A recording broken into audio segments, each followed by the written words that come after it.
च सर्वं यश्चाधितिष्ठति स्वर्यस्य च केवलं तस्मै ज्येष्ठाय ब्रह्मणे नमः। त्वमेव माता च पिता त्वमेव त्वमेव बन्धुश्च सखा त्वमेव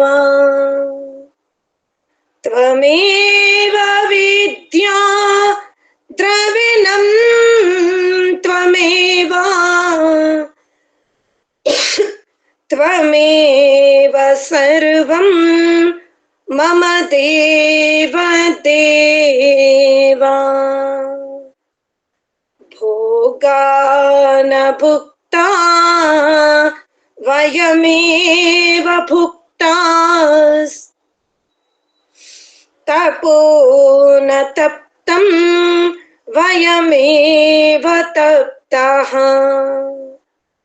कालो न यातो वयमेव यातास्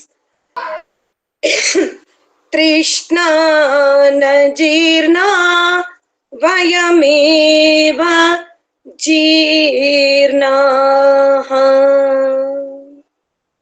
ధర్మప్రియ ఆప్త బంధువులారా, మాతృశక్తి, మనం ఈశావాస్య ఉపనిషత్తుని 2వ మంత్రంలో వ్యాఖ్యానం ప్రారంభించుకుంటున్నాం. అయితే జగత్తునకు 3 కారణాలు. ఒకటి సాధారణ కారణం, రెండవది నిమిత్త కారణం, మూడవది ఉపాదాన కారణం. ఉపాదాన కారణము అంటే మూల కణాల నుండి కార్యరూపముగా మారడం. ఇప్పుడు మట్టి కణాలు మూలమైనవి, దాని నుండి ఘటం అనగా కుండ తయారవుతుంది. అంటే ఉపాదాన కారణం నుండి ఉత్పత్తి జరుగుతుంది. మర్రి విత్తనం, దాని నుండి మర్రి చెట్టు వస్తుంది. మామిడి విత్తనం, దాని నుండి మామిడి చెట్టు వస్తుంది. అనగా విత్తనము నుండి ఏదైతే వృక్షం వస్తుందో, ఆ వృక్షమునకు ఏదైతే కారణం ఉందో విత్తనం, దాన్ని మనం ఉపాదాన కారణం అంటాం. మనం ధరించే వస్త్రాలు తీసుకుందాం. ఈ వస్త్రాలు తంతువుల ద్వారా తయారవుతవి. అనగా వస్త్రమునకు ఉపాదాన కారణం తంతువులు. ఇక సాధారణ కారణం ఏమిటి అంటే, మట్టి నుండి కుండ డైరెక్ట్ గా తయారవుతుందా అంటే కాదు. దానికి చక్రం కావాలి, నీరు కావాలి, భట్టి కావాలి. అలాగే తంతువుల నుండి వస్త్రం తయారవ్వాలంటే మగ్గాలు కావాలి. ఇలా ప్రతి ఒక్క పదార్థం మూలము నుంచి కార్యరూపముగా రావాలి అంటే మధ్యలో మనం ఏవైతే ఉపకరణాలను ఉపయోగించుకుంటామో వాటిని మనం సాధారణ కారణాలు అంటాం. ఇప్పుడు గోధుమల నుండి పిండి వచ్చింది. పిండితో చపాతీ అవుతుందా అంటే అవుతుంది. కానీ దానికి చెక్కపీట కావాలి, బేలం కావాలి, మళ్ళీ చపాతీ కావాలి అంటే గ్యాస్ కావాలి, తర్వాత పేనం కూడా కావాలి. అనగా ఈ పదార్థాలు ఉన్నవి, ఏది ఉపాదాన కారణం ఉంది, సాధారణ కారణం ఉంది. ఉపాదాన కారణం అంటే మనకు అర్థమైంది, మూల కణాల నుండి కార్యరూప వస్తువుగా మారడం. దాన్ని మనం ఉపాదాన కారణం అంటాం.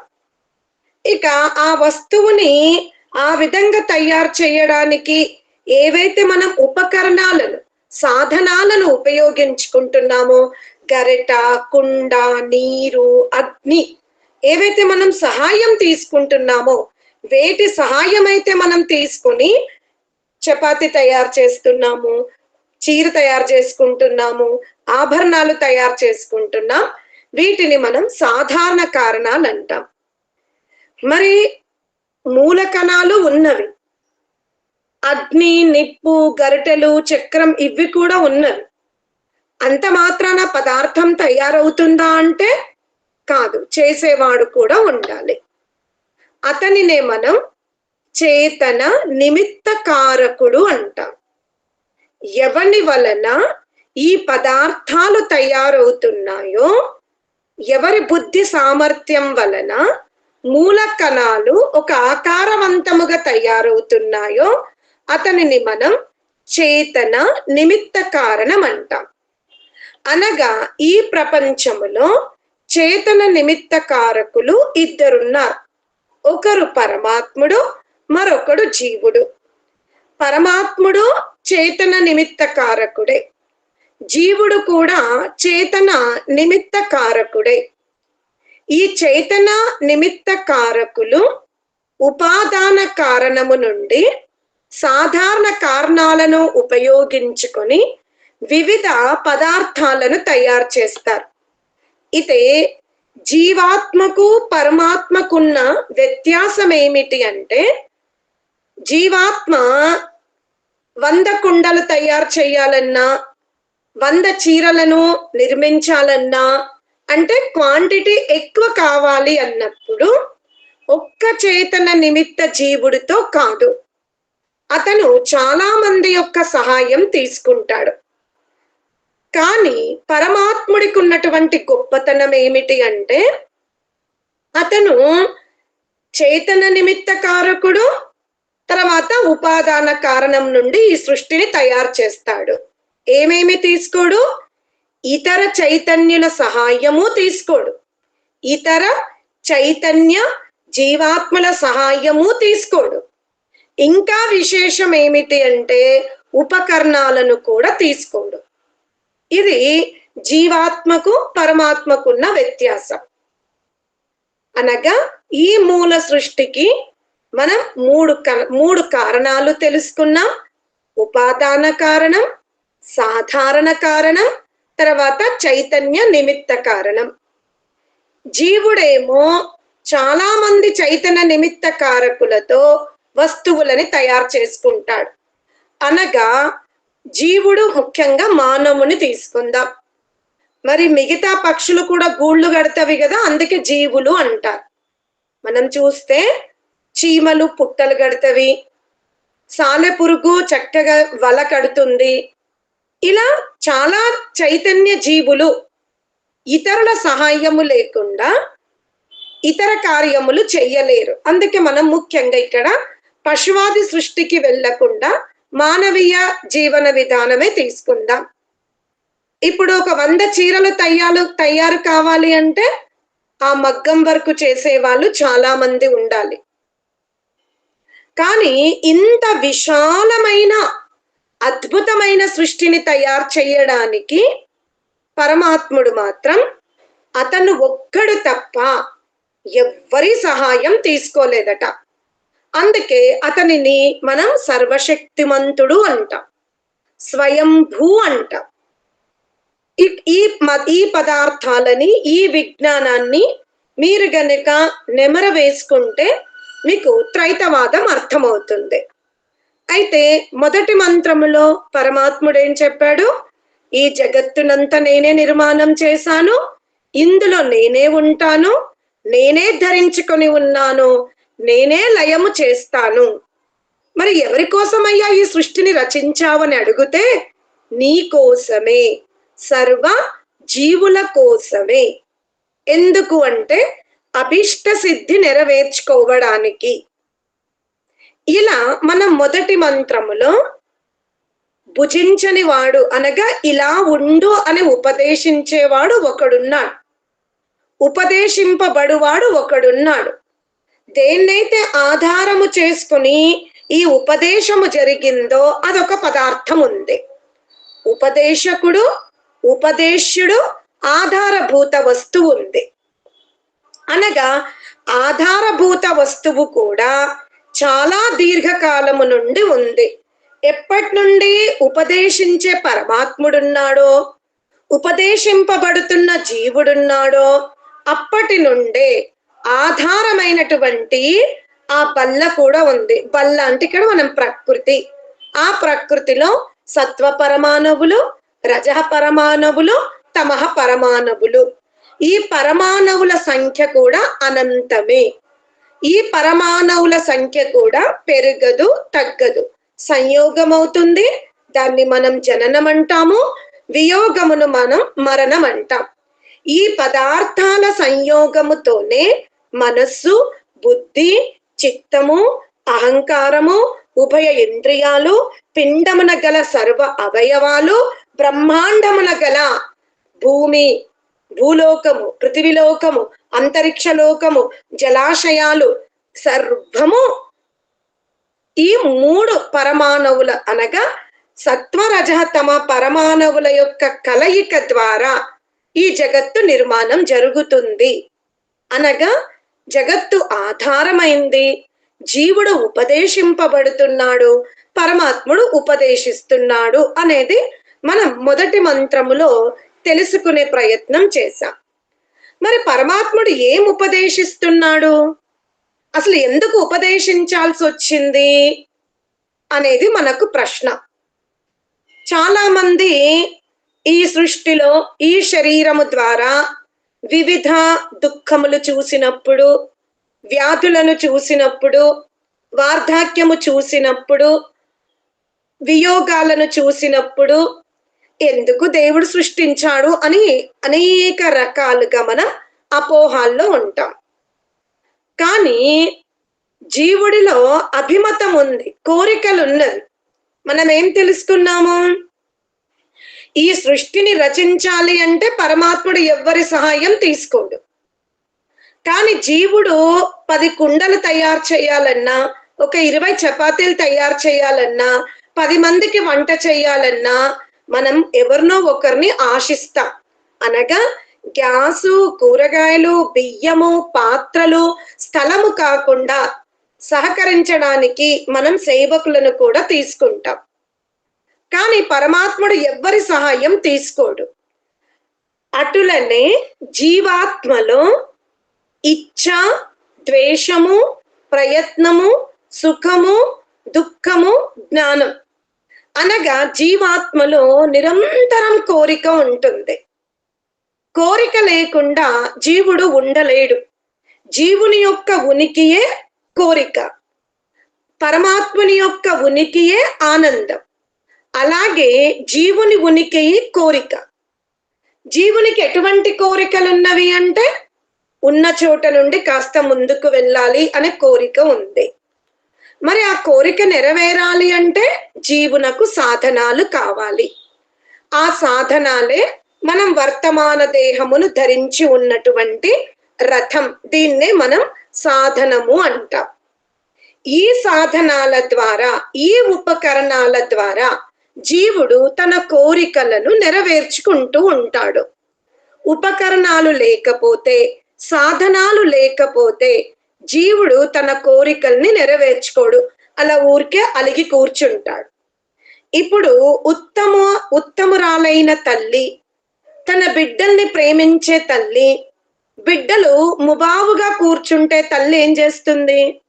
బిడ్డ చెప్పదు, కానీ ముబాబుగా ముఖం మార్చుకొని ఒక పక్కన కూర్చున్నారు. తల్లి అనుభవజ్ఞురాలు వెళ్ళి, ఏమైంది బిడ్డ, ఇలా ఎందుకు కూర్చున్నావు అని అడుగుతుంది. బిడ్డ తొందరగా చెప్పదు, అయినా తల్లి తెలుసుకునే వరకు ప్రయత్నిస్తుంది. అటులనే జీవాత్మ కూడా సాధనాలు లేనప్పుడు ఆ కోరికలు తీర్చలేక ముబాబుగా ఉన్న స్థితి పరమాత్మునికి తెలుసు. అలాంటి పరమాత్ముడు మనకు ఈ సాధనాలను ప్రసాదించాడు. కానీ విచిత్రం ఏమిటి అంటే, మనం 2వ మంత్రాన్ని ముందు చదువుకొని ఆ పరమాత్ముడు మనకేమి ఉపదేశిస్తున్నాడో తెలుసుకునే ప్రయత్నం చేద్దాం. మొదటి మంత్రము ఈశావాస్యమిదం సర్వం యత్కించ జగత్యాం జగత్ తేన తెక్తేన భుంజీత మాగృధ కస్య స్విద్ధనం అని వ్యాఖ్యానం చేసుకున్నాం.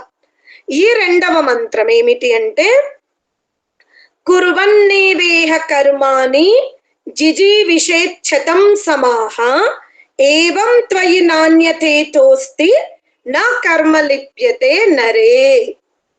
నరుడా అనగా మానవ శరీరాన్ని ధరించినటువంటి ఓ ఆత్మ. పరమాత్ముడు ఉపదేశమును పశ్వాదులకు ఇవ్వడం లేదు, పక్షులకి, పశువులకి, లతలకు, వృక్షాదులకు ఇవ్వడు. ఎందుకంటే అవన్నీ కూడా పరమాత్ముని శాసనములో ఉంటవి. మరి ఈ ఉపదేశం అంతా ఎవరికి ఇవ్వబడింది అంటే మానవ జాతికి ఇవ్వబడింది. మానవ జాతిలో ఎవరికి ఇవ్వబడింది అంటే బ్రాహ్మణ, క్షత్రియ, వైశ్య, శూద్ర, అతిశూద్రులకు ఈ వేదోపదేశం చెయ్యబడి ఉంది. అంతేకాని వేదమును కేవలం బ్రాహ్మణులకు అని పరమాత్ముడు ఎక్కడ విభజించడు. కానీ బ్రాహ్మణుడు వేదమును ఉపదేశించే అర్హతను పొంది ఉంటాడు. మరి ఎవరయ్యా బ్రాహ్మణుడు అంటే బ్రహ్మ జ్ఞానము జానాతి. ఎవరైతే బ్రహ్మను గురించి తెలుసుకున్నారో, బ్రహ్మ చెబుతున్న విషయాలు ఆ సమయములో ఎవరైతే ఎక్కువగా అవగతం చేసుకున్నారో వాళ్ళని బ్రాహ్మణులు అంటారు. అంతేకాని అవగతం చేసుకున్నటువంటి బ్రాహ్మణుడికి పుట్టినటువంటి కొడుకు బ్రాహ్మణుడు కాదు. అటులనే ఎంత చెప్పినా అర్థం కాని శూద్రుడైన వాడు, ఆ శూద్రునికి పుట్టిన కొడుకు శూద్రుడు కాదు. బుద్ధి సామర్థ్యాన్ని బట్టి శూద్రుడు బ్రాహ్మణత్వం వైపు వెళ్తాడు. బుద్ధి సామర్థ్యాన్ని బట్టి ఆ బ్రాహ్మణుడు తక్కువ ఉపయోగించుకుంటే క్షత్రియుడు అవ్వచ్చు, వైశ్యుడు అవ్వచ్చు, శూద్రుడు అవ్వచ్చు. ఎవడైనా బ్రాహ్మణ, క్షత్రియ, వైశ్య, శూద్ర సమూహములోకి వెళ్లకుండా అధిక వ్యసనపరుడయ్యాడో వాళ్ళని మనం అతిశూద్రులు అనగా, పేరు పొందిన గొప్ప విద్వాంసుని యొక్క బ్రాహ్మణ వర్ణములో కూడా అతిశూద్రుడు పుట్టొచ్చు. అయితే ఆశ్చర్యం ఏమిటి అంటే ఒకసారి తల్లిదండ్రులు ఉత్తములైపోతే, తల్లిదండ్రులు ధార్మికులైతే వాళ్ళు వాళ్ళ సంతానం పట్ల తగు జాగ్రత్తలు తీసుకుంటారు. కావున అధిక మేధావుల యొక్క సంతానాన్ని ప్రారబ్ధం బలహీనం ఉంటే తప్ప మనం చెప్పలేము. అనగా ప్రసిద్ధి చెందినటువంటి బ్రాహ్మణ వర్ణములో పరమమూర్ఖులు పుడతారు అని మనం ఛాలెంజ్ చేయకూడదు. ప్రారబ్ధం బలహీనముగా ఉంటే, వారికి సంతానము ద్వారా దుఃఖం అనుభవించేది ఉంటే తప్ప వాళ్ళందరూ కూడా గర్భ సమయములో జపతపాలు, ఆహార నియమాలు పాటిస్తారు గనక మరీ కిందికి పడిపోయే సంతానము వారికి కలుగదు. మరి సమాజములో ఎవరికి తక్కువ స్థాయి సంతానం కలిగే అవకాశం ఉంది అంటే ఎవరైతే అతిశూద్రులున్నారో, ఎవరికైతే జ్ఞానము అందలేదో అటువంటి వాతావరణములో ఇంకా పతనమయ్యే సంతానం కలిగే అవకాశం ఉంది. అక్కడ సంభవము. కానీ ఉత్తములైన తల్లిదండ్రులు, తపస్వులు, యోగులు, విద్వాంసులు, విద్యావేత్తలు, శాస్త్రజ్ఞుల గృహమునందు పరమమూర్ఖుడు జన్మించే అవకాశం చాలా తక్కువ ఉంటుందని మనం గుర్తించాలి. మరి ఈ మంత్రములో పరమాత్ముడు ఏం చెప్తున్నాడు అనగా, మరి ఈ కర్మలిప్యతే నరే అని మంత్రము చెప్పినప్పుడు పరమాత్ముడు ఎక్కడ ఇది బ్రాహ్మణుడికి కాదు, ఇది క్షత్రియునికి కాదు, ఇది వైశ్యునికి కాదు, ఇది శూద్రునికి కాదు అని చెప్పలేదు, సర్వ నరుడికి చెప్పాడు. ఎందుకు అంటే ఈ జీవుడు మనం కర్మ సిద్ధాంతములో కామము అనే పదం విన్నాం. అనగా ఎలా పతంగము అగ్నికి దగ్గరగా వెళ్ళినచో తన శరీరం భస్మమవుతుంది అన్న అవగాహన ఉందో లేదో తెలియదు, కానీ మానవుడు మాత్రం అగ్నికి దగ్గరగా వెళ్ళినచో అది ఉష్ణత్వం కలిగి ఉంటుంది, అది నాకు హాని కలిగించచ్చు అన్న అవగాహనతో ఉంటాడు. మరి ఈ మానవుడు మానవ జన్మ ఎత్తిన తరువాత మనము అతను ఒక విషయములో చాలా పుణ్యకర్మలు చెయ్యొచ్చు. లోకములో చూద్దాం, ఎలా శరీరముతో ఎవరిని ఇబ్బంది పెట్టాడు, అనగా మాంసం తినడు, మత్తు పదార్థాలను సేవించడు. సరే, శారీరక కర్మల్లో మంచి ప్రవర్తన ఉంది. అంత మాత్రాన సరిపోతుందా అంటే వాచిక కర్మలు తీసుకుందాం, అతన జ్ఞానాన్నే ప్రబోధిస్తాడు అని అనుకోవచ్చు మనం. అనగా శారీరక కర్మలు, వాచిక కర్మలు బానే ఉన్నవి, కానీ మానసిక కర్మలు ఉంటవి.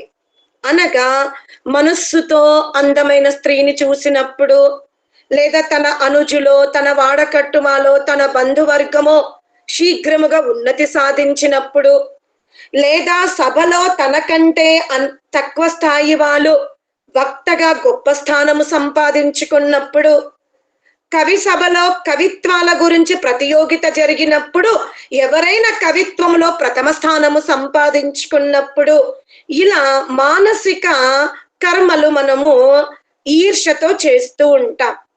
అందుకనే పరమాత్ముడు ఏమన్నాడు అంటే, నా కర్మ లిప్యతే నరే, ఓ మానవా, నీవు వాచిక కర్మలు, శారీరక కర్మలు శుద్ధముగా చేస్తే సరిపోదు, మానసిక కర్మలు కూడా శుద్ధముగా ఉండాలి. మీరు ఇంకొకసారి చూడండి, కొంతమందిది ఎలా ఉంటది అంటే, మనస్సు ఎవ్వరి గురించి నెగిటివ్ ఆలోచించరు, వాక్కుతో చాలా మృదువుగా మాట్లాడతారు, కానీ మాంసభక్షణ చేస్తారు, మత్తు పదార్థాలు సేవిస్తారు. అనగా సమాజంలో మానసిక, వాచిక, శారీరక ఈ మూడింటి ద్వారా ఉత్తమ కర్మలు చేసే వాళ్ళు చాలా అరుదుగా ఉంటారు. ఒకరు ఒక అంశంలో మంచిగా ఉంటే మిగతా రెండు వాటితో తప్పులు చేస్తారు, లేకపోతే రెండింటిలో మంచిగా ఉంటే మూడవ దానితో చెడు ఆలోచిస్తారు, లేదా మనస్సుతో వాక్కుతో బాగానే మాట్లాడతారు, కానీ మాంసభక్షణ లాంటి ఈ మత్తు పదార్థాలను సేవించడం చేస్తారు. అందుకనే మానవుడు పుణ్య కర్మలు చేస్తాడు. ఇక ఏ మానవుడైతే చాలా జాగ్రత్తగా శారీరక పాపకర్మలు చెయ్యడు, వాచిక పాపకర్మలు చెయ్యడు, మానసికముగా ఎవరైనా ఉన్నతి సాధిస్తే వీపు తట్టి శబాష్ అంటాడు, లేదా మౌనంగా వెళ్ళిపోతాడు, కానీ ఎవ్వరి గురించి నకారాత్మకంగా ఆలోచించడం అనేది చెయ్యడు. మరి ఇది సామాన్య జీవాత్మకు సంభవమా? ఎందుకంటే జన్మ జన్మాంతరాల యొక్క వాసనలు జీవాత్మ యొక్క మనస్సు అనే సాధనములో నింపుకొని ఉన్నాడు. మరి పరమాత్మనికి ఈ విషయం తెలుసు. జీవాత్మ సహజంగా మంచిదే, కానీ ఈ జీవాత్మ ఏవైతే సాధనాలను ఉపయోగించుకున్నాడో, ఈ సాధనాలలో ఏం చేశాడు? మీరిప్పుడు శ్రావణములో, కార్తీక మాసములో పల్లెటూర్లలో చూడండి పసుపొట్టు అంటారు. అలా మీరు ఒక కవర్ పట్టుకొని, లేదా ఒకప్పుడైతే కర్చీఫ్ పట్టుకునే వాళ్ళు, అందులో శనగలు పోస్తారు, అక్కడ ముడేస్తాం, మరొకరింటికి వెళ్తాం, మళ్ళీ శనగలు పోస్తారు, అందులో ఒక ముడేస్తాం, వాళ్ళు ఏదో ఇస్తారు, అన్నిట్లో ముడులు కట్టుకొని మన ఇంటికి వస్తాం, వచ్చాక మళ్ళీ మనం వాటిని విడదీస్తాం. కానీ ఒక్కొక్కరింటికి వెళ్ళినప్పుడు ముడులు వేసుకున్నాం కదా వాళ్ళు ఇచ్చిన పదార్థాలని. అటులనే జీవాత్మ కూడా ఏ ఏ శరీరములోకి వెళ్తుందో ఆ శరీరమునందు అక్కడున్న వాతావరణాన్ని తన మనస్సులో భద్రపరుచుకొని ఈ మానవ లోకానికి వచ్చింది.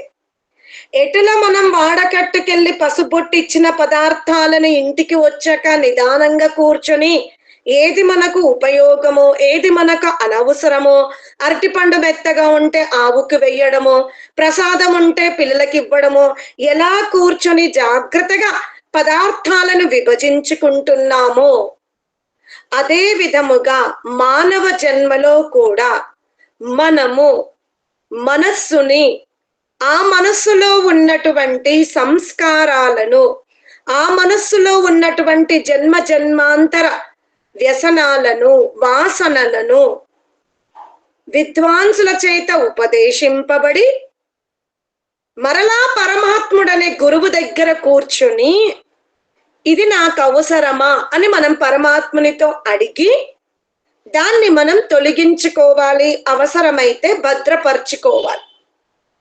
అందుకనే ఇక్కడ నా కర్మ లిప్యతే నరే అంటాడు. నీవు కర్మల యందు లిప్తుడవు కాకు. ఉదాహరణకి మనము ఒక గ్రామానికి ఒక మంచి విద్యాలయం కట్టించాం. చాలా శ్రమ చేశాము. పిల్లలందరూ దూరం దూరం వెళ్తున్నారు. ఆడపిల్లకి సురక్షితముగా లేదు. వర్షాకాలంలో దారులు కరెక్ట్ గా లేవు. అలాని పెద్ద మనుషులందరూ కూర్చొని ఎవరు ఆ గ్రామంలో అధిక ధనికులు, ఎవరు ఉదార స్వభావులో వాళ్ళందరూ కలిసి విద్యాలయం కట్టించారు. ఇది చాలా శ్రేష్టమైన పని. సరే, అది ఉద్ఘాటన రోజు ఒకసారి సన్మానం చేశాము, గౌరవించాము అంటే పర్వాలేదు. కానీ ఈ వ్యక్తికి డబ్బా కొట్టుకుంటున్నాడు, నా వల్ల ఈ స్కూల్ కట్టడమైంది, నేనే ఇది చేశాను, నేనే ఇది చేశాను అంటే అప్పుడు ఏమవుతుంది? ఆ కర్మ అతనిని బంధనం వైపు తీసుకెళ్తుంది. అనగా అహంకారం వైపు వృద్ధి. నేను నేను నేను అనే అహంకారము వృద్ధి చెందుతుంది. ఇక వినయ, వినమ్రత, పెద్దరికాన్ని పోగొట్టుకుని కేవలము కుర్చీకి పరిమితం అవుతాడు. అప్పుడేమవుతుంది? ఒక్కొక్కసారి ఆ కుర్చీ లభించకపోతే ఉక్రోషానికి గురవుతాం. ఆ ఉక్రోషం వల్ల క్రోధం పెరుగుతుంది. క్రోధం వల్ల మాటలు పెరుగుతాయి. మాటల వల్ల శత్రుత్వం పెరుగుతుంది. శత్రుత్వం పెరిగినప్పుడు అశాంతికి గురవుతాం. అశాంతి అయినప్పుడు వ్యాధి బారిన పడతాం. వ్యాధులు వచ్చాయి అనంటే ఇంకా శరీరం బలహీనం అవుతుంది. అనగా మనలో ఏదైతే చేశాను చేశాను చేశాను అని ఇది ఏదైతే మనలో గడ్డపారలాగా చెప్పుకునే ఈ తత్వం ఉందో దానిని పరమాత్ముడు అంటున్నాడు, అసలు చాలా శ్రేష్టం ఏందంటే నీవిలా రహస్యంగా ఆ సర్పంచ్ గారికి ఇచ్చిరా, ఎంత ఇచ్చావో కూడా నీకు లాకర్లో నుంచి నువ్వు పైసలు తీసేటప్పుడు నీకు అక్కడ కూడా నీ కన్ను చూడకూడదు. నువ్వు నీ ఇంట్లో తిరోజులో అంటే పెద్ద డబ్బా లెక్క డబ్బులైతే పెట్టుకుంటావో అది ఇలా కళ్ళు మూసుకొని ఇలా పట్టుకొని దాన్ని ఒక వస్త్రంలో చుట్టుకో. నీకు తెలియద్దు నువ్వు 100 రూపీస్ కట్ట తీసుకున్నావా, 1000 రూపీస్ కట్ట తీసుకున్నావా, నీకేం అవసరం లేదు. నువ్వు చెయ్యి పెట్టావు, అక్కడ నీకు ఏది అందుబాటులో ఉందో ఆ డబ్బులు తీసుకెళ్ళావు, దాన్ని వస్త్రంతో కట్టుకున్నావు, సర్పంచ్ గారికి ఇచ్చొచ్చావు. అంతే. అది ఎంత ఇచ్చావో కూడా మనకు తెలియదు. నువ్వు అలా చేసావు అంటే నీవు నా అకౌంట్లో అనగా మోక్షప్రద మార్గములో నీ నామము స్థిరపడుతుంది. అనగా నీకు మూలము నుంచి కూడా తెలియదు. అక్కడ నుంచి ఎంత డబ్బులు తీసుకున్నావు, ఎంత రాజుగారి గ్రామోద్ధరణ కోసం సహకరించావో నీ హస్తానికి తెలియదు, నీ వాక్కుకు తెలియదు, నీ మనసుకు కూడా తెలియదు. వెళ్ళావు, ఇచ్చేసి వచ్చావు. నువ్వు అలా చెయ్యగలిగితే నీకు మోక్షప్రద మార్గములో అది నిష్కామ కర్మలోకి నేను అకౌంట్లో రాసుకుంటాను. పోనీ అలా కూడా నువ్వు అంత త్యాగం నీకు లేదు అనుకుంటే ఇంట్లో లెక్క పెట్టుకో, నీ భార్య బిడ్డలకి చెప్పు, సర్పంచ్ గారికి ఇచ్చేసాయి. అంతేగాని ఆ భవనంలో శిలాపలకం పోనీ అక్కడి వరకన్నా ఆగు, కనుక ముందుకు వెళ్ళకు. ఇది నేను చేశాను అన్నావంటే మోక్షప్రద మార్గము ఉండదు, యశస్సు ఉండదు. అది సకామ కర్మ కూడా కాదు. అంటే చేసావు పుణ్యకర్మ, కానీ ఆ పుణ్యకర్మని నువ్వు బ్యాలెన్స్ గా పెట్టుకోలేదు అనగా ఉత్తమ జన్మకు కూడా కర్మఫలం మిగిలి లేదు. ఇక్కడ మనం గమనించాం. అయితే మనం మోక్షప్రద కర్మలన్నా చెయ్యాలి, లేదా ఉత్తమ జన్మ రావడానికైనా మనం శుభకర్మలు చెయ్యాలి. కానీ ఎప్పుడైతే మనం ఉత్తమ జన్మ రావాలని ఈ మంచి పనిని ఎదుటి వ్యక్తి గుర్తించి సన్మానం చేస్తే సరిపోతుంది, లేదా మరొక పిసినారికి, మరొక గ్రామస్తులు ధనికులుగా ఉన్న గ్రామ ఉద్ధరణ కోసం సహాయం చేయలేని వారికి ఆ రాజో, ఆ సర్పంచో, ఆ గ్రామస్తులు ఎన్నుకున్నారు నిన్ను, నీ నామాన్ని, నీకు అందులో లేశమాత్రము కూడా కోరిక లేదు. అలా నిన్ను నువ్వు చూసుకోవచ్చు. అనగా నీ నామము యొక్క ఉల్లంఘనం అంటే నీ నామాన్ని ఉల్లేఖనము చెయ్యడం వలన ఇతరులకి ప్రేరణ కలుగుతుందేమోనని పెద్దలు తీసుకుని ఉండొచ్చు. నువ్వు మాత్రం ఎక్కడా చెప్పడం లేదు. అది సకామ కర్మ, అది నీకు ఉత్తమ జన్మకి తోడవుతుంది.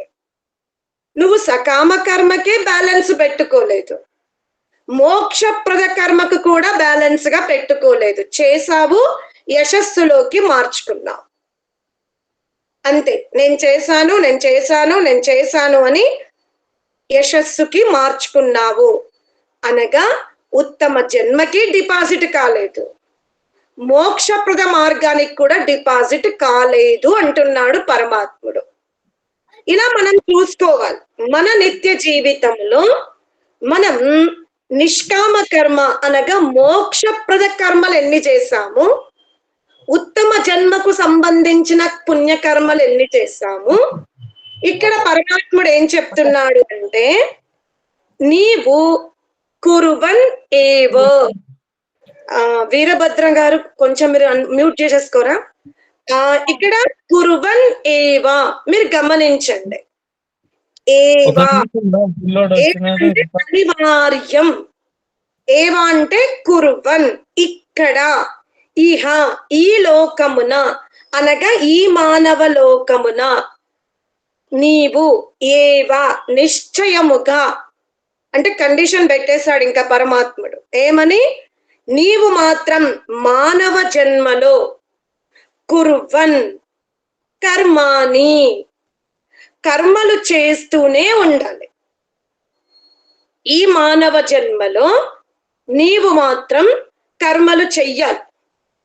నేను దినములో నిద్రపోతా, మా నాన్న మా తాతయ్య గారు బాగా సంపాదించి పెట్టింది దాన్ని కూర్చొని తింటా, ఇవన్నీ ఈ మానవ లోకములో వర్తించవు అనగా, ఇహ ఈ మానవ జన్మలో కురువన్ కర్మాని ఏవ, ఈ ఏవ అంటే ఇక్కడ, ఈ మానవ జన్మలో కురువన్ కర్మాని నీవు చాలా కర్మలు చెయ్యాలి. ఎప్పటి వరకు? జిజీవిషేత్, ముందైతే నువ్వు జీవించడానికి ఇష్టపడు.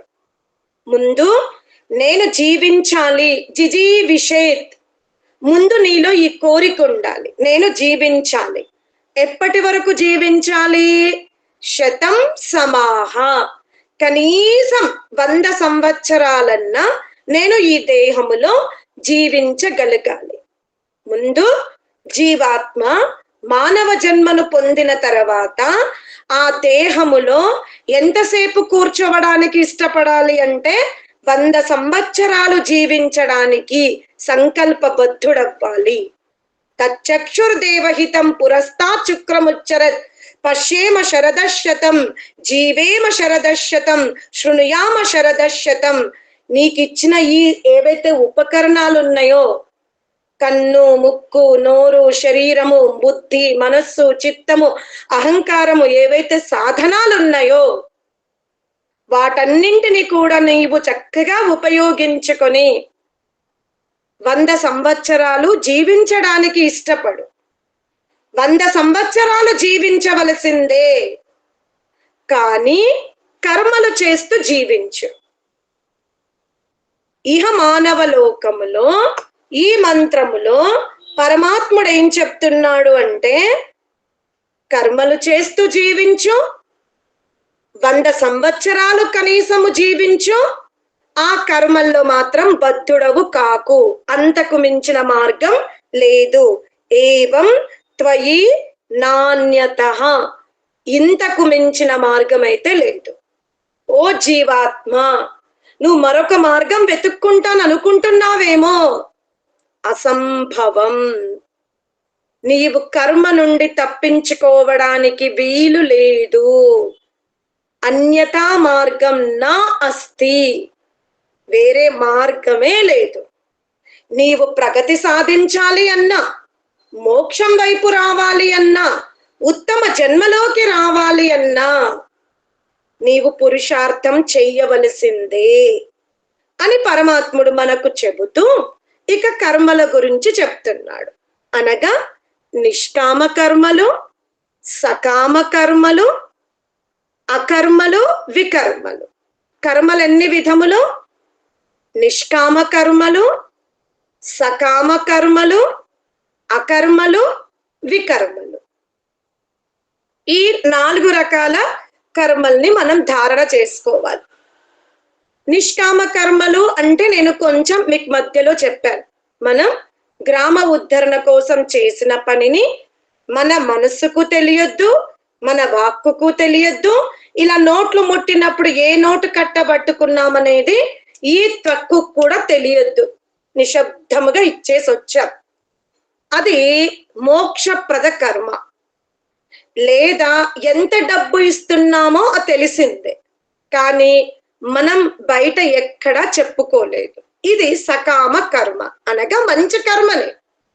చక్కగా శ్రమించారు, కూడబెట్టారు, గ్రామంలో మంచి పని అవుతుందని దానికి ఒక 10 లక్షల ఖర్చు ఉంటే మీ ఆత్మతృప్తి కోసం మీరు 50,000 ఇచ్చారు. అది మీరు లెక్క పెట్టారు, ఓకే, పర్వాలేదు. కానీ దానిని మనం శ్రేష్టమైన జన్మ కోసం మార్చుకోవాలి, యశస్సులోకి మార్చుకోవద్దు. అనగా నిష్కామ కర్మ అర్థమైంది, సకామ కర్మ అర్థమైంది. ఇంకా 2 ఉన్నవి, వికర్మలు, అకర్మలు. అనగా ఏం చేస్తే ఏం జరుగుతుందో అని చేతులు జోడించుకొని మనం కూర్చోవద్దు. అబ్బా, మౌనంగా ఇచ్చినా మోక్షం వస్తుందో లేదో తెలియదు, పేరు చెప్పుకొనిద్దామంటే ఉత్తమ జన్మ రాదు, దానికంటే తిని కూర్చుంటే అయిపోతది కదా అని అనుకున్నాం అనుకోండి. అలా అకర్మణ్యత్వం, మానవ జన్మ ఎత్తిన తర్వాత మనం కర్మ చెయ్యకుండా ఒక్క నిమిషము కూడా జీవించడానికి వీలు లేదు ఈ దేహమున. ఇక వికర్మల వైపు వెళ్దాం. అనగా పరమాత్ముడు మనకు వేద రూపములో సృష్టి ప్రారంభములోనే మనకు కొన్ని ఉపదేశాలు ఇచ్చాడు. ఏమిటి? వికర్మలు. నిష్కామ కర్మలు చెప్పాను, సకామ కర్మలు చెప్పాను. అకర్మలు అంటే ఏ కర్మ చెయ్యకుండా కూర్చొని తినడం కాదు, అలా కూడా ఉండొద్దు. ఇక ఇప్పుడు మనం వికర్మల వైపు వచ్చాం. అనగా పరమాత్ముడు మనకు ఉపదేశిస్తున్నాడు. ఏమని? ముందు నువ్వు ఏ ప్రాణిని చంపకు. వృత్తి ధర్మముతో రాజు ఆజ్ఞ ఇవ్వడం అది వేరే విషయం. కానీ నీవు నీ జిహ్వా చాపల్యానికి లోనై అది పుష్టిగా ఉందనో, బలమిస్తుందనో, మిగతా ఏదైనా కారణాలు ఉన్నాయని, ఎవరో చెప్పారని నీవు దానికి బానిసై ఏ ప్రాణిని కూడా నీవు చంపకూడదు అని చెప్తున్నాడు. ఎవరైనా జిహ్వా చాపల్యానికి లోనే ప్రాణులను హతమారుస్తే అది వికర్మ అనబడుతుంది. అనగా ఈశ్వరాజ్ఞకు ఉల్లంఘన జరిగినట్టు. చాలా మంది ప్రశ్నిస్తారు, ఏ తల్లిదండ్రులైతే మాంసభక్షకులో మరి ఆ తల్లిదండ్రుల యొక్క గృహమునందు వారసత్వముగా సంతానం వస్తుంది, ఆ తల్లిదండ్రులు ఆ సంతానానికి మాంసభక్షణ చేపిస్తారు, మరి ఇది ఎవరికి పాపం తగులుతుంది అంటే మూలానికి వెళ్ళిన ఈశ్వరుని యొక్క నిష్కామ కర్మలు, సకామ కర్మలు, అకామ కర్మల గురించి, వికర్మల గురించి ఎవరైతే మనకంటే పూర్వజులు చెప్పుతూ వచ్చారో ఆ ప్రవాహాన్ని ఎక్కడైతే ఆపేశామో, అనగా వేద విద్వాంసులు నిరంతరము సన్యాసులై, తపస్సులై, యోగులై చెయ్యవలసిన కర్మలేమిటో, చెయ్యకూడని కర్మలేమిటో అనే ఒక ప్రవాహాన్ని లోభత్వముతో ఆపాము, పోషించుకోలేక అది ఆపడము జరిగిందో అది పరమాత్మునికి సంబంధం లేదు. పరమాత్ముడు విద్వాంసుల చేత ఈ ఉపదేశం జరగవలసిందే అన్నాడు. ఈ విద్వాంసులని గృహస్థులు పోషించవలసిందే అన్నాడు. పరమాత్ముడు ఏం చెప్తున్నాడు? విద్వాంసుల చేత మనం ఉపదేశింపబడాలి, విద్వాంసులు వేదోపదేశం నిరంతరము చెయ్యాలి. అట్టి విద్వాంసులని గృహస్థులు, రాజులు నిరంతరం పోషించుకోవలసిందే. కనుక ఎక్కడైతే ఒక మూలములో పొరపాటు జరిగిందో దానిని మాత్రం పరమాత్ముడు అంటాడు, మరలా ప్రయత్నం చెయ్యండి, మరలా వేదముల యొక్క శ్రావణం నిరంతరము చెయ్యండి. అందుకనే వారసత్వముతో అనగా మధ్యకాలములో వేదోపదేశములు లోపింపబడినప్పుడు క్షత్రియులు అరణ్యములో ఆ మాంసము ప్రాణరక్షణ కోసము తిన్నప్పుడు ఆ రుచిని చూసి దాన్ని గ్రామములో ప్రవేశింపజేశారే, ఇలాంటి ఏవైతే అధర్మ కార్యములు జరిగాయో అలా జరిగినటువంటి వారసత్వముగా వస్తున్నటువంటి సంతతి తప్పకుండా విరుద్ధ కర్మలే చేస్తుంది. ఆ విరుద్ధ కర్మలని పరమాత్ముడు ఒప్పుకోడు. అనగా ఈనాడు మనం చాలా వృద్ధి చెందిన దేశాలు చూసుకుంటాం. మనం ముందే చెప్పుకున్నాం, మానసిక, వాచిక, శారీరక. ఎవరైతే మాంసభక్షణ చేస్తారో వాళ్ళ వాక్కు చాలా బాగుంటుంది, మనస్సులో ఎవరి పట్ల వికారం ఉండదు ఎక్కువగా, మీరు చూడండి. కానీ వాళ్ళు శారీరక పాప కర్మలు చేసి మోక్ష మార్గము నుండి వేరవుతున్నారు. ఇక కొంతమంది మాంసభక్షణ అయితే చెయ్యరు, కానీ వాక్కుతో చాలా దూషితముగా మాట్లాడతారు. ఎన్నో సత్సంగాలకి వెళ్తాము, ఎంతో చెప్పబడుతుంది, వాక్కుని మాత్రం బాణములాగా హృదయానికి కుచ్చే విధముగా మాట్లాడతారు. కానీ మాంసభక్షణ చెయ్యడు, ఏ ప్రాణిని చంపడు, కానీ అతను కూడా వాచిక పాపకర్మలు చేస్తున్నందువలన దేహాదుల యందు బంధింపబడుతున్నాడు. ఇక మాంసభక్షణ చెయ్యడు, వాక్కుతో మాత్రం చిరునవ్వుతో పలకరిస్తాడు, కానీ మనస్సుతో వివిధ ఆలోచనలు చేస్తూ ఉన్నాడు. అందుకనే అతను కూడా దేహాదుల యందే బంధింపబడతాడు. కానీ ప్రతిశతులో మార్పు ఉంది. మనం ఏం చేస్తున్నాము అంటే, ఈ పరమాత్ముడు చెప్పినటువంటి ఏవైతే వికర్మలు ఉన్నాయో నిన్నటి వరకు వదిలేద్దాం. ఈ రోజు ఒక్క సమయం, ఒక్క నిమిషము కూడా వ్యర్థము చెయ్యకుండా మనస్సుని పవిత్రంగా పెట్టుకోవడం, ఆ మనస్సుని ఎల్లప్పుడూ అద్దములాగా శుద్ధిగా ఉంచుకునే ప్రయత్నం చేయడం, వాక్కుతో సాధ్యమైనంత వరకు శుద్ధముగా, ప్రీతిగా, మధురముగా వ్యవహరించే జీవన విధానాన్ని కొనసాగించడం, ఎంత రుచికరముగా ఉన్నప్పటికీ పశువుతో వచ్చినటువంటి ఆహారాన్ని మనం స్వీకరించకపోవడం, ఈ ప్రతిశతుని మనం పెంచుకుంటూ పోతే మన జీవితం ఉన్నతం వైపు వెళ్తూ ఉంటుంది. అనగా ఈశ్వర ఆజ్ఞకు విరుద్ధమైన కర్మలు మనం చెయ్యకూడదు. అందుకనే వైదిక హింస నా భవతి.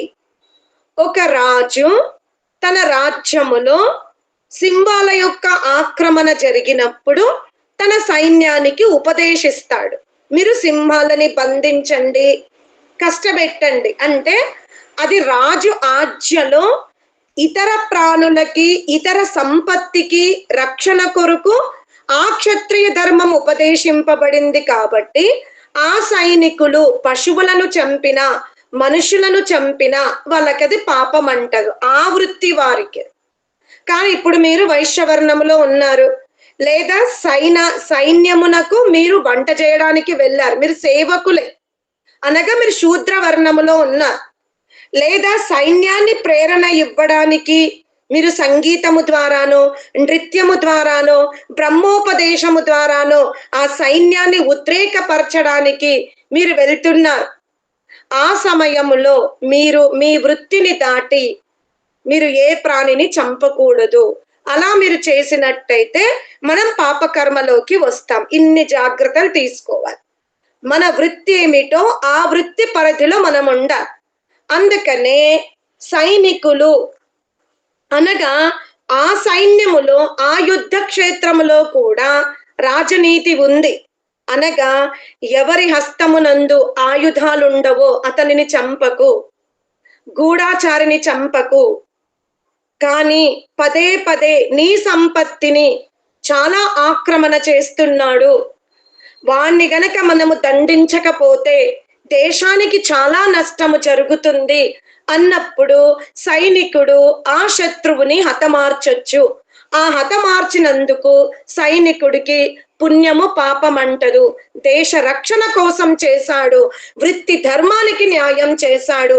అందుకే వైదిక హింస హింసీ న భవతి అనగా వేదములో చెప్పబడినటువంటి వృత్తి ధర్మానికి సంబంధించిన ఏదైతే హింస ఉందో అది నీకు పాపంలోకి రాదు. కానీ జిహ్వా చాపల్యానికి లోనై మనస్సు వికారము చెంది వాక్కు వికారము చెంది నీవు ఒక ప్రాణిని బాధ పెట్టినా హింసించినా చంపినా ఇదంతా కూడా వికర్మలోకే వస్తుంది. ఇంకా జూదమాడడం, అధిక వడ్డీలు తీసుకోవడం ఇలాంటివి కూడా మానవుడు చెయ్యకూడదు.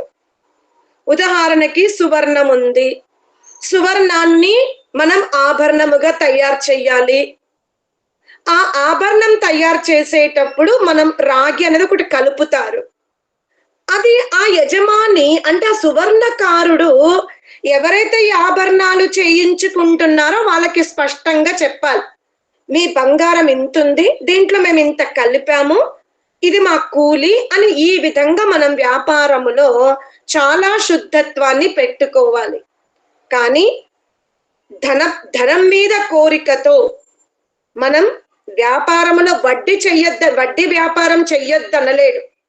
కానీ ఆ వ్యక్తి యొక్క ఆర్థిక స్థితి అనగా కన్యకు వివాహం చెయ్యడానికి తీసుకున్నాడా, తన సంతానానికి విద్యనివ్వడానికి తీసుకున్నాడా, తమ తల్లిదండ్రులకు చికిత్స చెయ్యడానికి తీసుకున్నాడా, ఇవన్నీ కూడా పరిధిలోకి తెచ్చుకొని అతని నెల మాసిక వ్యయం ఎంత, అతని మీద ఎంతమంది ఆధారపడిండ్రు, అతని దగ్గర ఎంత తీసుకోవాలి వడ్డీ, ఈ విధంగా అక్కడ ఉన్నటువంటి సమయ సందర్భ దేశ కాల పరిస్థితులని బట్టి వడ్డీ వ్యాపారములో అధర్మము జరగకుండా చూసుకోవాలి అని పరమాత్ముడు చెప్తున్నాడు.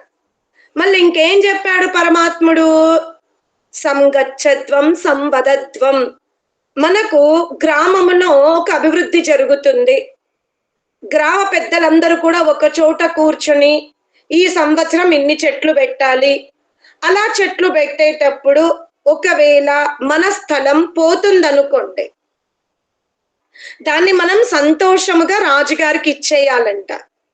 కాకపోతే రాజుగారి దగ్గర విన్నపించుకోవచ్చు, ఈ స్థలముతో నాకింత నష్టం జరుగుతుంది, దీనికి బదులు మరి మీరు ఎక్కడైనా స్థలం ఇస్తారా, లేదా దానికి నాకు తగిన ధనం ఇస్తారా, లేదా నాకు ఇంకెక్కడైనా అవకాశం ఇస్తారా అని మనం అడగొచ్చు.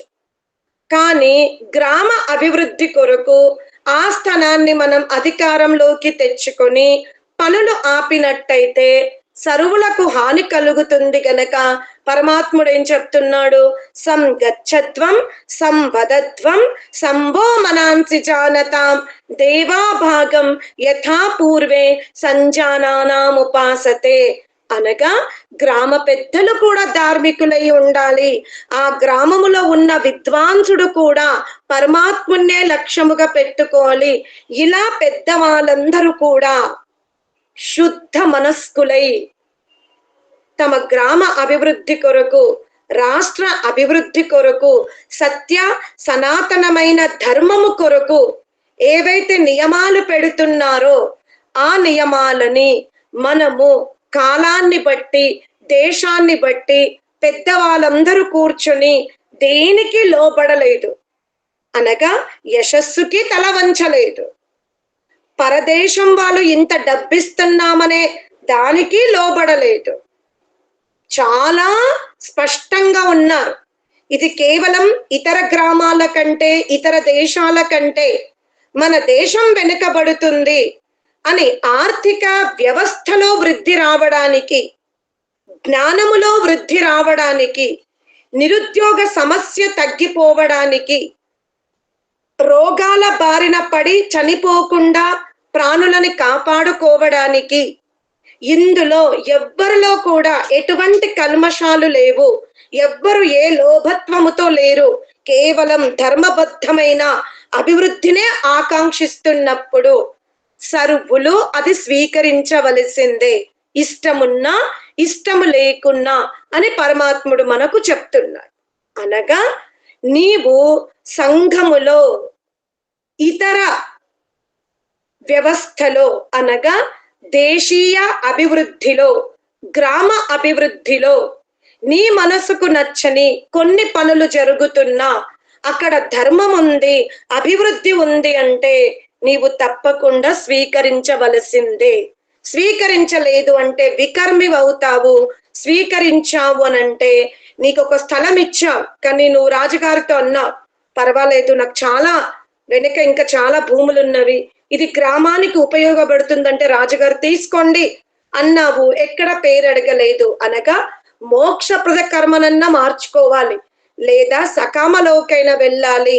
కానీ దుష్టత్వముతో గ్రామ అభివృద్ధికి కానీ సనాతన ధర్మం యొక్క అభివృద్ధికి కానీ మన జీవితము ఉపయోగపడనట్టయితే కేవలం అహంకారానికి, దుష్టత్వానికి, మూర్ఖత్వానికే మనం ఎక్కువ అవకాశం ఇచ్చినట్టయితే మనము కర్మలో లిప్తులమవుతాము.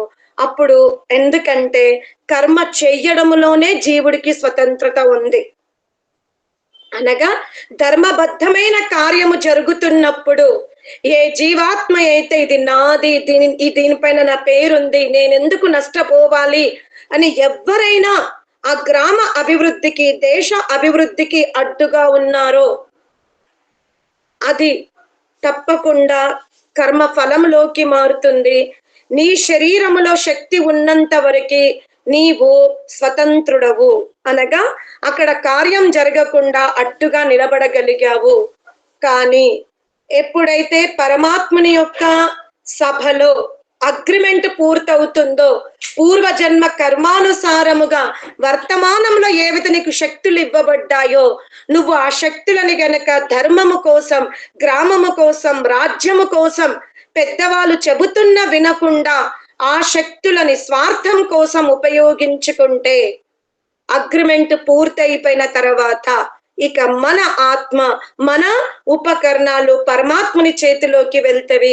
పరమాత్ముడిక మనని ఎక్కడ కూర్చోబెట్టాలో అక్కడ కూర్చోబెడతాడు.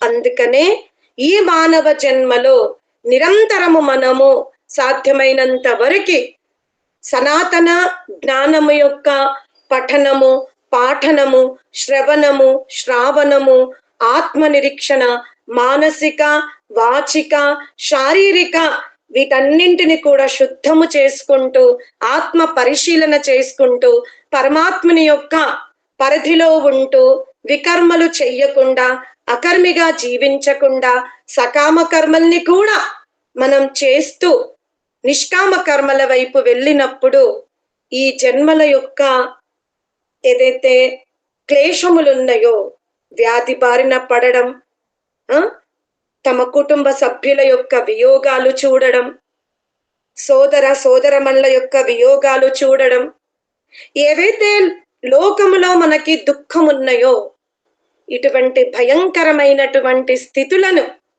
మనం అనుభవించకుండా ఉండాలి అంటే జ్ఞానము, కర్మలు ఇవి రెండు చాలా జాగ్రత్తగా మనం తెలుసుకొని అనుభవిస్తూ పోతూ ఈ రోజు దొరికిన సమయం, ఇప్పుడు దొరికిన సమయాన్ని, అయ్యో నేను 70 ఏళ్ళ వరకు ఇలాగే జీవించాను, అది వదిలేసేయండి.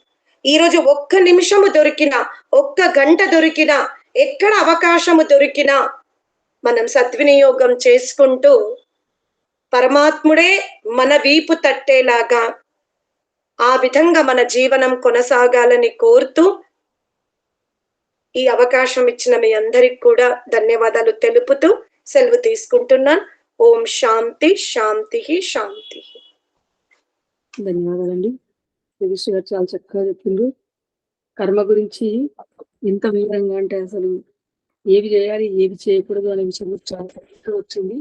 ఈశావాస్య ఉపనిషత్తులోని 2వ భాగం ఈరోజు మనది. ఈశావాస్యం ఇదం సర్వం 1వ మంత్రం పూర్తయింది. ఈరోజు 2వది కుర్వన్యేవేహి కర్మాణి జుజి విశేషతం సమాహ ఏవం సై నాణ్యతే త్వస్తి న కర్మ లిప్యతే నరే. దాని గురించి చాలా చక్కగా వివరించారు. ముందుగా మీరు కారణాలు 3, సాధారణ కారణం, నిమిత్త కారణం, ఉపాదాన కారణం అనేవి చెప్పిండ్రు. వాటిలో కూడా చక్కగా వివరించిండ్రు. అంటే ఏదైతే మూలమో విత్తనము, ఉపాదాన కారణము, మనం వస్త్రం కనుక తయారు చేయాలంటే, సిద్ధం చేయాలంటే దారము అనేది ఉపాదాన కారణము, మనం దాన్ని నేయడానికి మగ్గము ఇవి అనేవి సాధారణ కారణాలు, చేసేవాడు నిమిత్త కారణం అని చెప్పిండ్రు. అయితే ఇక్కడ తేడా ఏంటంటే జీవాత్మకేమో సాధారణ కారణము ఉపాదాన కారణం కావాలి, కానీ పరమాత్మ సాధారణ కారణం లేకుండా ఉపాదాన కారణంతో సర్వశక్తిమంతుడు గనక సృష్టి నిర్మాణాన్ని చేస్తాడని చెప్పారు. అంటే ఇక్కడనే మనకు జీవాత్మ అల్ప సామర్థ్యమని, పరమాత్మ సర్వశక్తిమంతుడు అని తెలుస్తుంది. ఈ ఉపాదాన కారణము, నిమిత్త కారణం, సాధారణ కారణము మనం సృష్టిలో ఏ వస్తువు తీసుకున్నా కూడా మనకు తప్పకుండా ఆ వస్తువు దృష్ట్యా కనిపిస్తుంది. ఇది నన్ను అడిగితే కొంచెం సూక్ష్మ విద్య, కొంచెం మనము వివరంగా అర్థం చేసుకుంటే కనుక ప్రతి వస్తువు యొక్క నిర్మాణము ఈ మూడింటి ద్వారా జరుగుతుంది అని మనకు అర్థమవుతుంది. ఇంకా జీవాత్మ యొక్క లక్షణాలు ఇచ్ఛా, ద్వేష, ప్రయత్న, సుఖ, దుఃఖ, ఆత్మనో లింగమితి అని జీవాత్మ యొక్క లక్షణాలు చెప్పిండ్రు. ఇంకా తర్వాత రెండవ మంత్రమైన కుర్వన్ని వేహ కర్మాని గురించి చాలా చాలా చక్కగా చెప్పిండ్రు. ఏవి చేయాలి ఏవి చేయకూడదని. ఇంకా బ్రహ్మజ్ఞానం జానాతి బ్రాహ్మణ, ఎవరు బ్రాహ్మణులు అంటే బ్రహ్మజ్ఞానాన్ని ఎవరైతే తెలుసుకుంటారో వారే బ్రాహ్మణులు అని చెప్పిండ్రు. ఇక్కడ మళ్ళా బ్రహ్మజ్ఞానం తెలిసిన వాళ్ళు అని అంటే బ్రాహ్మణుడు కొడుకు బ్రాహ్మణుడు కాదు, తెలుసుకున్న వాళ్ళు మాత్రమే బ్రాహ్మణులు అవుతారు. శూద్రుని కొడుకు కూడా ఒకవేళ విద్యను పొందితే కనుక అతను బ్రాహ్మణుడు అవుతారు. అంటే జన్మనా జాయతే శూద్ర కర్మణ జాయతి విజయ ఉచ్యతే అని దానికి చక్కటి వివరణ ఇచ్చిండ్రు. ఇంకా కర్మలు అనేవి మనస వాచ కర్మన మనం 3 రకాలుగా చేస్తాము అని కూడా చెప్పిండ్రు. ఇంకా నకర్మ లిప్యతైనరే, కర్మల యందు మనం ఎట్టి పరిస్థితిలో లిప్తులం అంటే దానిలోనే లీనమయ్యి మునిగి ఉండకూడదు. ఎన్ని కర్మలు చేసినా సరే కానీ వాటిలో మనం లీనమయ్యి మునిగి ఉండకూడదు అని కూడా చెప్పిండ్రు. ఇంకా దానం గురించి వివరణ ఇచ్చిందైతే నిజంగా చాలా చాలా నచ్చింది నాకు ఈరోజు అంశము. దానము మనం చేస్తాము, కానీ చేసిన తర్వాత కూడా ఫలితాన్ని పొందలేకపోవడం అనేది ఎంత దౌర్భాగ్య పరిస్థితి అనిపించింది. అంత గొప్ప దానం చేసి, అంత పెద్ద మంచి పనికి సంకల్పం చేసి, కానీ దాని ద్వారా మనం యశస్సుని పొందాలని కోరినప్పుడు అది మన ఉత్తమ జన్మకు ఉపయోగపడదు, మోక్షం కొరకు కూడా ఉపయోగపడదని చెప్పిండ్రు.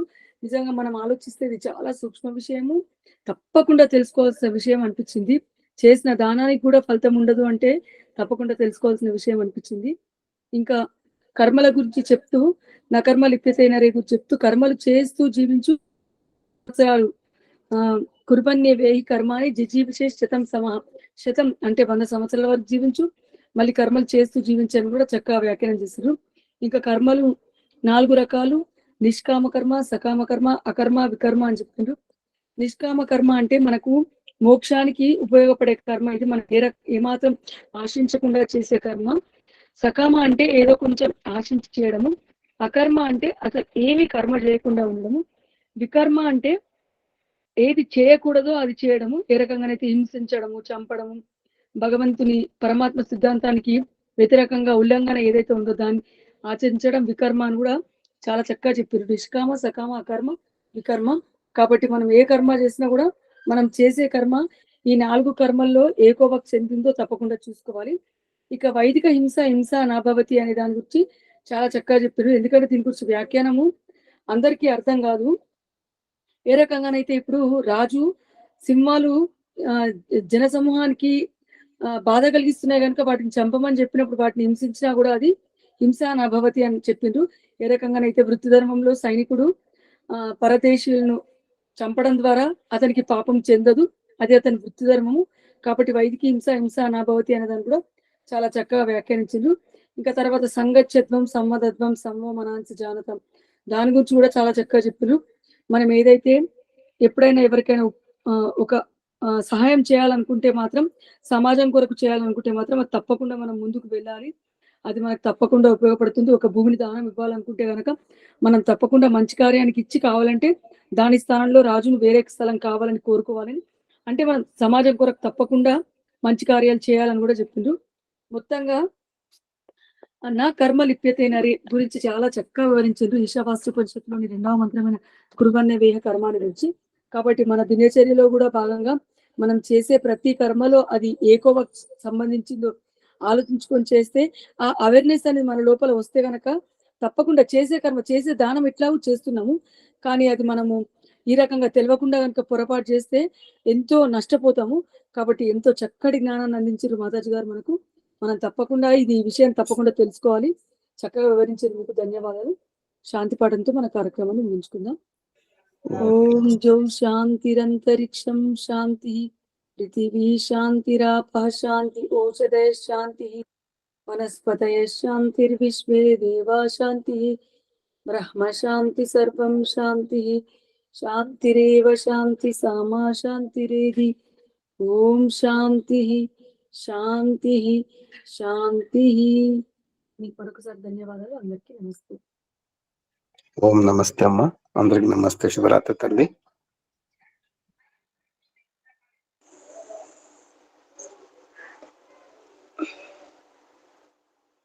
నమస్తే అమ్మా, ధన్యవాదాలు.